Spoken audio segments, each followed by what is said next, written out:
1782. So Masonry has been infiltrated by the Illuminati.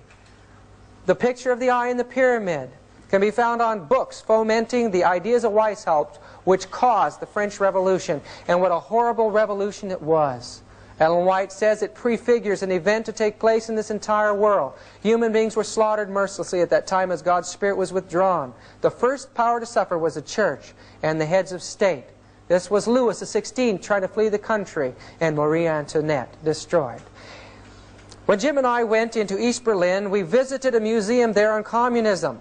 And there we found that one of their main displays in the history of communism was a display on the French Revolution as part of the origin of the communist movement in this world. In fact, the term communism comes from the French word commune, where this thing originated.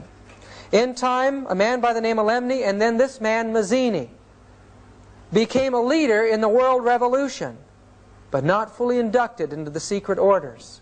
And it says, research dug up letters from Mazzini which revealed how the high priests of the Luciferian Creed keep their identity and true purpose secret. In a letter Mazzini wrote to his revolutionary associate, Dr. Bridenstine, only a few years before he died, he said, "We form an association of brothers in all parts of the globe. We wish to break every yoke.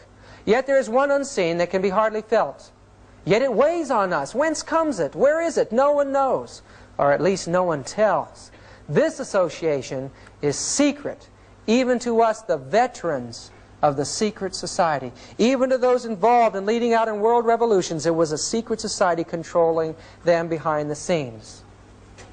This man took over after Mazzini. He was a commander in the Southern armies.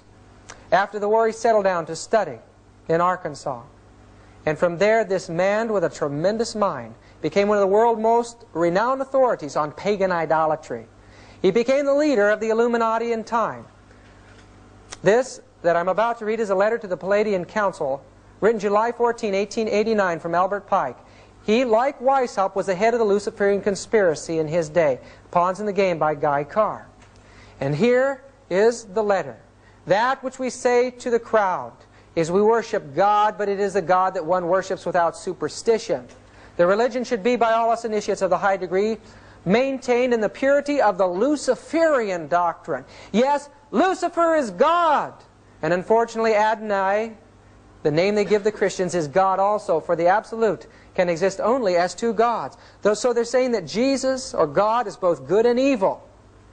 And the good part of it, they're saying, is Lucifer, and the evil is Jesus Christ. Thus, the doctrine of Satanism is a heresy. They don't believe in Satan. They believe that Jesus is evil, not Satan.